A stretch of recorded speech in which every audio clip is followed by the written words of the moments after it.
അസ്സലാമു അലൈക്കും. ലോകത്ത് എത്ര മനുഷ്യരുണ്ടോ അത്രയും രൂപഭേദങ്ങളുണ്ട്.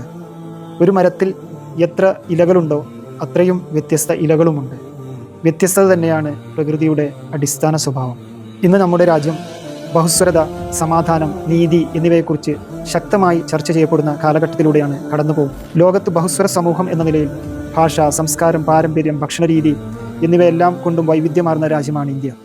ഹിന്ദുമതം, ക്രിസ്തുമതം, ബുദ്ധമതം, ഇസ്ലാം മതം, യഹൂദമതം, പാഴ്സി മതം, ബഹായ് മതം ഇതെല്ലാം ഉൾക്കൊള്ളുന്നതായിരുന്നു ഇന്ത്യയുടെ സാംസ്കാരിക പാരമ്പര്യം. എന്നാൽ ഇന്ന് ചില ഫാസിസ്റ്റ് ശക്തികൾ ചെയ്യുന്നത് ഈ വ്യത്യസ്തതകളെ ശത്രുതാ മനോഭാവത്തോടു കൂടി കാണുവാനും എല്ലാത്തിനെയും ബലമായി ഒരു ആശയത്തിലേക്ക് കൊണ്ടുവരാനുമാണ് അവർ ശ്രമിക്കുന്നത്.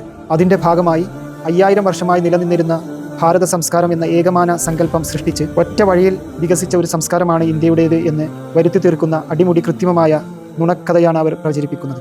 1992 ബാബരി മസ്ജിദ് സംഭവവുമായി ബന്ധപ്പെട്ട് സുകുമാർ അഴീക്കോട് നടത്തിയ ഒരു പ്രഭാഷണത്തിൽ അദ്ദേഹത്തിൻ്റെ ഒരു നിരീക്ഷണം ശ്രദ്ധേയമാണ്. ഇന്ത്യയിൽ 5 മഹാചക്രവർത്തിമാരാണ് ഉണ്ടായിരുന്നത്. അതിൽ ആദ്യത്തേത് ജൈനമതക്കാരനായ ചന്ദ്രഗുപ്ത മൗര്യനാണ്.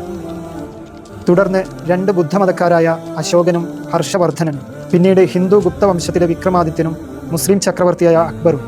ഇതുപോലെ വ്യത്യസ്ത മതക്കാരായ മഹാചക്രവർത്തിമാർ ഭരിച്ച രാജ്യമാണ് ഇന്ത്യ. കേരളത്തിലെ ബഹുസ്വര ചിന്തകനായിരുന്ന കേസരി എ ബാലകൃഷ്ണപിള്ള അദ്ദേഹം പറഞ്ഞ ഒരു നിരീക്ഷണവും ഇവിടെ പ്രസക്തമാണ്. ഐതിഹ്യങ്ങളുടെ തോണിയിലേറി സഞ്ചരിച്ചാൽ അത് നിങ്ങളുടെ കടവുകളിൽ എത്തുന്നതിന് മുമ്പ് മറ്റു പല കടവുകളിലും അടുപ്പിച്ചിരുന്നതായി നിങ്ങൾക്ക് കാണാം. ലോക ജനതയുടെ ചരിത്രം അടിസ്ഥാനപരമായി കുടിയേറ്റങ്ങളുടെ ചരിത്രമാണെന്ന സത്യം നിഷേധിക്കാൻ ആർക്കും കഴിയില്ല. ബഹുസ്വരതയ്ക്ക് വേണ്ടിയുള്ള സമരം നാമായി നിലകൊള്ളാനുള്ള ശ്രമത്തിന്റെ ഭാഗമായാണ്. അതിനാൽ നമ്മുടെ ജനാധിപത്യത്തെ സംരക്ഷിക്കേണ്ടത് അനിവാര്യമാണ്. വ്യത്യസ്തരായിരിക്കുവാനും ആ വ്യത്യസ്തതയുടെ പേരിൽ വേട്ടയാടപ്പെടാതിരിക്കുവാനുള്ള അവകാശമാണ് ജനാധിപത്യം.